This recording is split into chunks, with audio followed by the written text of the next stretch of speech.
ఈరోజు కంటక వాక్యం.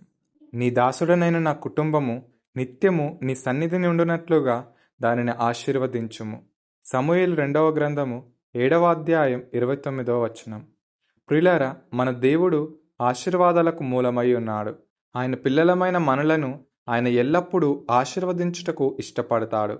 దేవుడు దావీదు మనసును బట్టి, అతడు దేవుని పట్ల చూపిస్తున్న మక్కువను బట్టి దేవుడు దావీదును అత్యధికముగా ఆశీర్వదించాడు.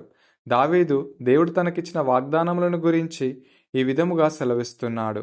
దేవా యెహోవా, నీ దాసుడనగు నన్ను గూర్చియు నా కుటుంబమును గూర్చియు నీవు సెలవిచ్చిన మాట ఎన్నటికి నిలిచినట్లు దృఢపరిచి, సైన్యములకు అధిపతియగు యెహోవా ఇశ్రాయేలీయులకు దేవుడయ్యున్నాడను మాట చేత నీ నామమునకు శాశ్వత మహిమ కలుగునట్లు నీ దాసుడనైన నా కుటుంబము నీ సన్నిధిని స్థిరపరచబడినట్లును నీవు సెలవిచ్చిన మాట నెరవేర్చుము.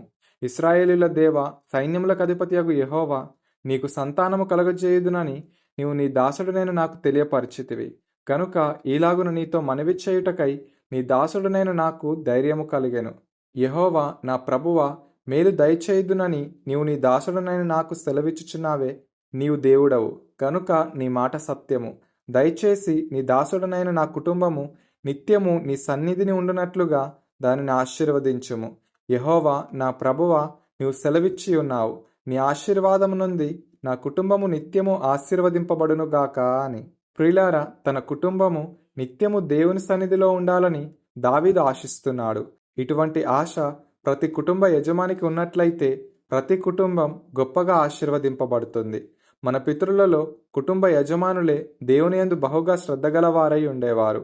కానీ ఈ కాలంలో ఏ సంఘంలో చూసినా పురుషుల కంటే స్త్రీల సంఖ్య ఎక్కువగా కనిపిస్తుంది. ఇలా కుటుంబ యజమానులు దేవుని సన్నిధికి రాకపోవడం వలన అనేక కుటుంబాలు దేవుని ఆశీర్వాదానికి దూరం అవుతున్నాయి.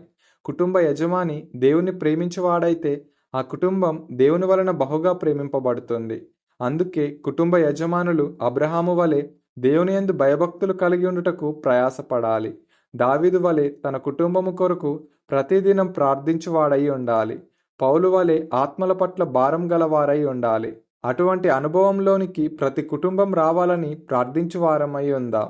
ఈ వాక్యం దావీదు వంటి భక్తిగల జీవితాన్ని మనం కలిగి ఉండాలని మనకు తెలియజేస్తుంది.